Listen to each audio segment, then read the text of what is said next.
Assalamualaikum warahmatullahi wabarakatuh. Innal hamdalillahi wa syukrullah la haula wala quwata illa billah. Allahumma salli wa sallim ala Rasulillah sallallahu alaihi wasallam la haula wala quwata illa billah.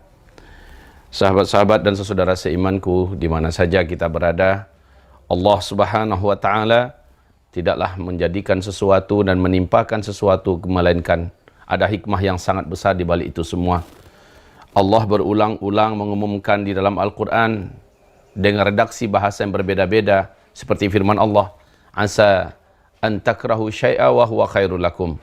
Mungkin kamu membenci sesuatu yang terjadi atau menimpa kamu, wa huwa khairul lakum, padahal itu adalah sangat baik bagi kamu. Wa asa an tuhibbu syai'a wa huwa syarrul lakum, dan bisa jadi kamu sangat menyukai sesuatu padahal Allah melarangnya. Allah tidak menjadikan yang kita suka itu bisa kita dapatkan, bisa kita capai. Wa huwa syarrul lakum, padahal itu adalah buruk bagi kamu. Wallahu ya'lamu wa antum la ta'lamun. Allah mengetahui sementara kamu tidak mengetahuinya. Saudara-saudara seimanku, semoga Allah memuliakan kita, semoga Allah Subhanahu wa taala mengangkat derajat kita. Ketahuilah sesungguhnya ketika Allah Subhanahu wa taala telah menimpakan suatu timpaan, mendatangkan suatu cobaan apapun bentuknya itu, maka ada hikmah yang sangat besar. Dan biasanya hikmah ini baru terasa, baru diketahui setelah berjalan beberapa waktu. Mungkin beberapa bulan, mungkin beberapa tahun. Yang penting kita baru berkata, alhamdulillah, untung ya dulu saya miskin. Alhamdulillah, untung ya anak saya dulu tidak diterima di Anu. Alhamdulillah, untung ya nggak jadi saya bermenantu dengan si Anu. Sering sekali hal-hal yang tidak kita sukai baru jadi kenyataan. Hal-hal yang tidak kita, atau hal yang kita sangat inginkan dan tak jadi kita dapatkan, baru kita temukan hikmah di belakang itu setelahnya. Demikian juga halnya dengan COVID-19 ini. Orang di seluruh dunia banyak yang ketakutan, kecemasan, dan merasa dirinya sudah dalam ancaman. Kematian seolah-olah sudah sangat dekat. Itu bagi siapa yang berprasangka demikian? Orang yang tidak kenal Allah, atau dia beriman pada Allah tetapi ilmunya minim. Sehingga sering sekali orang-orang ini terbawa dengan arusnya orang-orang jahil kebanyakan. Sebagaimana orang jahil, seperti itulah dia. Ibarat Allah yang kami muliakan, apabila kita kembali merujuk kepada sumber asal pembicaraan kita tadi, yaitu apa hikmah di balik ini semua. Mari kita belajar. Kita ungkap rahasia. Ketika Rasulullah SAW bersabda saat Bunda Aisyah radhiyallahu anha bertanya kepadanya, "Ya Rasulullah, sa'altu Rasulullah SAW anil ta'un." Aku bertanya kepada Rasulullah tentang ta'un. Ta'un sesuai dengan bahasanya dari ta'in nun. Ya, ta'un. Ini artinya adalah serangan yang menghunjam. Serangan yang menghantam, menusuk dengan tepat, mematikan. Dan dia adalah berupa wabah penyakit yang sangat menular dan mematikan. Ini ta'un. Aku bertanya kepada Rasulullah tentang ta'un. Maka Nabi menjawab kepadaku, innahu kana rahmatan lil mu'minin. Ta'un itu adalah rahmat bagi orang-orang yang beriman. Ini jawaban Nabi. Azaban wa azaban ala wa azaban min Allah azza wa jalla liman yasha'ala man yasha'. Dan juga sebagai azab bagi orang-orang yang Allah kehendaki. Jadi ta'un yang datang seperti COVID-19 ini, sebelumnya adalah MERS, sebelumnya adalah SARS, sebelumnya adalah AIDS dan sebagainya, maka seluruhnya ini bagi orang beriman adalah rahmat. Diperkirakan oleh Donald Trump dengan seluruh pemerintahan yang ada di Amerika Serikat sana, bahwa maksimal nanti yang akan mati karena COVID ini, menurut perkiraan mereka, sampai di angka antara 100 sampai 200, mungkin 250 ribu orang manusia di Amerika. Itu perkiraan mereka. Sementara pertanyaan kita, berapa banyak sih jumlah orang-orang yang ada di Amerika? Ratusan juta jumlahnya. Tetapi yang diperkirakan mati sekian. Dan anggaplah terjadi sekian. Berarti itu alamanya sya' untuk orang-orang yang Allah kehendaki saja. Sementara yang lain akan sembuh, yang lain akan baik kembali, pulih kembali. Demikianlah Allah memilih. Lagi pula pilihan ini bukan pilihan acak. Dia telah ditetapkan di Lauh Mahfuz 50.000 tahun sebelum Allah menciptakan alam semesta ini. Saudaraku yang kami muliakan, maka belajar kita dari COVID ini, maka kita kembali kepada hadis Nabi SAW bahwa dia adalah rahmat.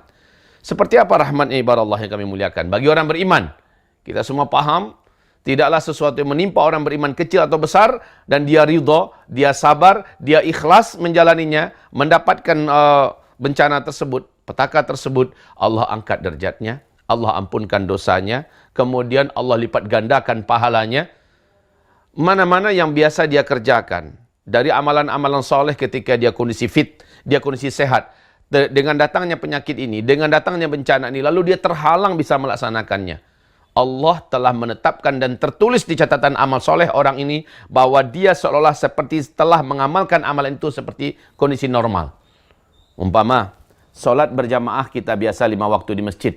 Sekarang, karena ada COVID-19, dan adanya larangan dari pemerintah, juga adanya larangan dari majelis ulama dan ulama-ulama dunia, maka kita menahan diri kita walaupun rindu menggebu-gebu. Rasa di dalam dada tidak tanggung, tidak dapat dikata dengan ungkapan bahasa apa saja. Meletup-letup rasa rindu dan bahkan bisa menangis kita berdoa pada Allah. Kita ingin kembali ke masjid. Kita rindu Jumatan. Kita rindu berjamaah dari subuh sampai isya. Tapi itu terhalang. Penghalangnya bukan dari diri kita, tetapi dengan kehendak Allah. Maka hukum orang ini sama dengan hukum orang yang kata Rasulullah, siapa saja yang melaksanakan sholat secara rutin 5 waktu di masjid, lalu dia safar, sehingga dia tidak bisa melaksanakan sholat rutin itu seperti biasanya dia ketika sedang di kampung halamannya. Allah telah menetapkan dan menuliskan baginya pahala orang yang melaksanakan sholat 5 waktu berjamaah di masjid seperti apa adanya dia ketika sedang di kampung halamannya. Hal ini juga sama dengan orang yang tertidur padahal dia sudah berniat. Dia sudah berniat dan dia sudah biasa tahajud. Dia niat mau tahajud. Lalu dia tertidur, bangunnya subuh. Tidak sempat dia melaksanakan tahajud. Allah telah tetapkan baginya pahala tahajud. Inilah dahsyatnya niat. Dan tentang ini, wahai ibarat Allah yang kami muliakan, ini adalah salah satu rahmat kita di rumah. Mungkin kita akan bertanya-tanya, kalau begitu, kami merasa ada sesuatu yang agak berbeda jika ini adalah rahmat. Apa bedanya? Pertama, usaha kami tertutup. Pekerjaan kami terhalang. Bahkan mungkin saja banyak yang kena PHK. Di mana letak rahmat ini bagi orang-orang beriman? Ini pasti pertanyaan akan muncul. Kami terhalang melaksanakan aktivitas kami. Mungkin saja hewan ternak kami mati di sana karena kami tak bisa memberikan makanannya, perawatannya. Bisa jadi panen kami harusnya panen, tidak jadi kami panen lalu membusuk. Lalu di mana letak rahmatnya? Saudaraku, hamba-hamba Allah yang kami muliakan, ayo kita gali satu-satu biar kita bisa berbaik sangka selalu kepada Allah Subhanahu wa taala. Kita gali satu-satu. Contoh, apa kata Rasulullah SAW berkaitan dengan ternak? Berkaitan dengan tanam-tanaman kita.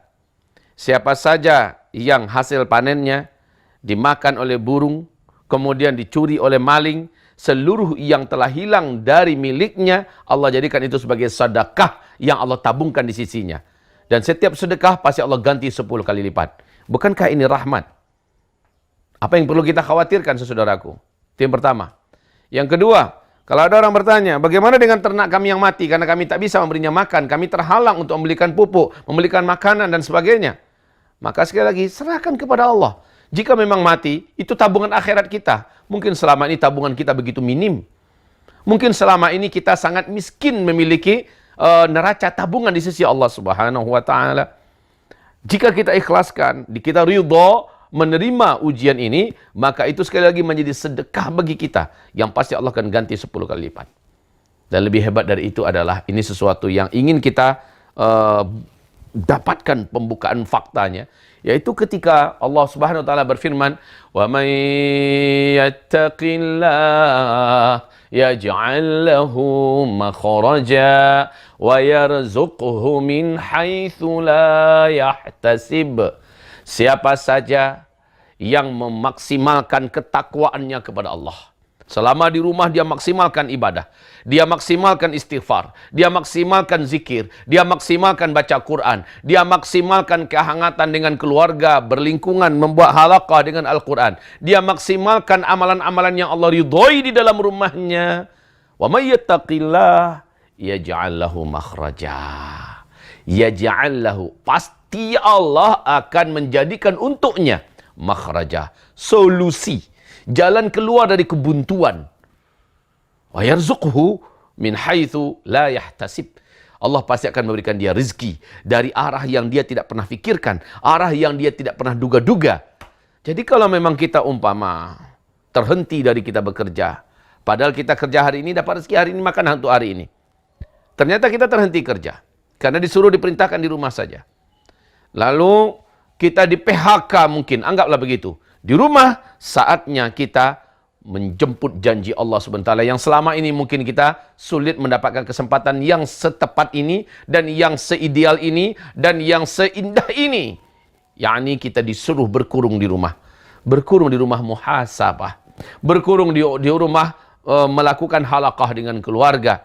Mempelajari Al-Quran, memperbaiki bacaan Al-Quran, mengembalikan hafalan dan menambah hafalan, menambah ilmu, membuat halaqah-halaqah ilmiah, muzakarah ilmiah dengan keluarga, dan juga memperbanyak ibadah tahajud, duha, memperbanyak semua ibadah-ibadah yang dikerjakan. Lihat, rezekimu akan datang dari arah yang tidak pernah engkau bayang-bayangkan. Bunda Maryam ibadah saja kerjanya di rumah. Tapi saya juga akan bungkusi ini tentunya agar kita tidak menjadi orang yang salah paham, salah tafsir ya. Lihat Bunda Maryam.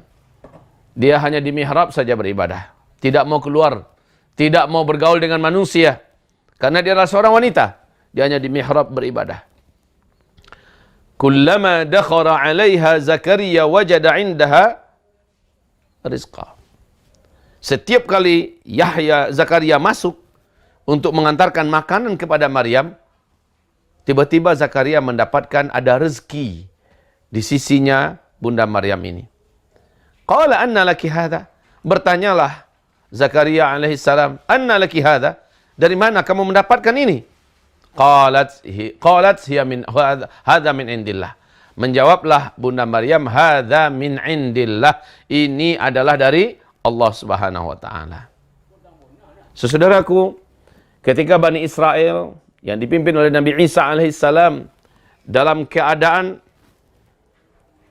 kelaparan, Allah turunkan untuk mereka manna wassalwa. Makanan dan minuman yang sudah siap saji diturunkan dari langit. Bagi Allah Subhanahu wa taala tidak ada yang sulit. Sekarang saatnya kita menjemput janji ini. Coba dibuktikan di rumah. Jangan tambah dosa, jangan maksiat, jangan menzalimi anak, jangan menzalimi istri, jangan jauh dari Al-Quran, jangan tidak zikir pagi dan petang, jangan sampai kita tidak beribadah yang bisa kita lakukan secara maksimal di rumah, maka lihat rezeki akan datang pada kita. Jangan tanyakan pada saya, Ustadz bagaimana caranya? Serahkan pada Allah. Untuk apa kita nanyakan cara? Bumi-bumi Allah, langit-langit Allah, rezeki adalah milik Allah. Allah punya bala tentara dari arah mana saja. Allah punya cara dari jalan mana saja. Pokoknya prinsipnya min haitsu la yahtasib, dari arah yang dia tidak pernah duga-duga. Bagi orang beriman, COVID-19 ini adalah rahmat. Dari mana sisi yang lain? Sisi yang lain kita saatnya sekarang bermesra-mesraan dengan istri. Bermesra-mesraan dengan anak. Selama ini kita pergi pagi, pulang sore, bahkan pergi anak ketika masih tidur, pulang anak sudah didapat juga sudah baru saja tidur. Sangat sedikit waktu itu bersama dengan istri. Sekarang kita bisa rapat dengan istri kita. Kita bisa rapat dengan anak kita. Mungkin saja ini adalah kesempatan yang diberikan oleh Allah Subhanahu wa taala sebelum huru-hara besar menimpa kita di seluruh dunia, di mana kemesraan ini, kebersamaan ini sudah tidak bisa lagi akan terulang. Saatnya kita merangkul keluarga, mendidik anak langsung dengan tangan kita, dan mendidik istri langsung dengan bimbingan kita. Saudaraku, minta maaf, saya bukan ingin untuk bermaksud untuk bercerita tentang kemesraan dan kehangatan rumah tangga. Bukan. Tetapi ini saya lihat ada rahmat yang luar biasa. Biasanya saya ceramah. Jumat, Sabtu, Ahad, saya keliling Indonesia. Kadang-kadang keluar negeri. Lalu Senin, Selasa, Rabu, Kamis saya ngajar di pesantren. Masa saya untuk anak menjadi minim. Masa saya bersama istri hanya di malam hari. Ya. Dan di siang hari juga paling-paling tidaklah sebegitu maksimal. Tapi dengan kejadian ini, saya bisa bersama dengan keempat istri saya. Duduk bersama, kami bisa mengkaji Al-Quran, kami bisa menambah hafalan Al-Quran, memperbaiki bacaan, kami bisa saling berlomba menambah lagi hafalan, dan sebagainya. Dan bersama anak-anak, kita bisa rawat mereka dari dekat. Kita bisa arahkan mereka dari dekat. Kita bisa didik dan bina mereka. Ya, selama ini tidak bisa terwujud. Jadi ada sisi indah yang dipersiapkan oleh Allah Subhanahu wa taala. Mumpung sebelum kita mengalami hari-hari menegangkan di mana kita akan kocar-kacir berserakan. Sekarang saatnya. Berikan penguatan pada diri kita, pada keluarga kita, dan lakukan akselerasi amal soleh yang selama ini tidak bisa kita dapatkan saat kita masih sibuk dengan pekerjaan. Sekaranglah saatnya. Ini rahmat. Wa rahmatan lil mu'minin. Ini adalah rahmat bagi orang-orang yang beriman. Sekali lagi dalam acara kita mendapatkan COVID-19 ini, kita anggap Allah sedang mentarbiah kita. Allah Subhanahu wa taala sedang mengasuh membina kita untuk lebih dekat dengan Allah. Untuk menjadi salah satu dan salah seorang di antara wali-wali Allah. Dan untuk bisa lebih hangat mesra dengan keluarga sebelum waktunya sudah tidak akan pernah terulang lagi. Saatnya kita membentuk dan menguatkan karakter iman dan akidah yang selama ini kita ilmui. Sekarang kita kuatkan, kita jemput. Bagaimana ketika kita bertawakal kepada Allah, Allah datangkan enggak solusi bagi kita. Ketika kita bertakwa, Allah datangkan rezeki buat kita. Saatnya kita membuktikan itu semua. Soalnya kita mau kemana lagi? Mengeluh di rumah, keluhan itu tidak akan bisa merubah takdir dan merubah nasib kita. Mau menangis berguling-guling kita juga tidak akan bisa menghentikan apa yang sedang berjalan di muka bumi ini. Lalu pilihan kita apa yang paling baik, yang paling ideal?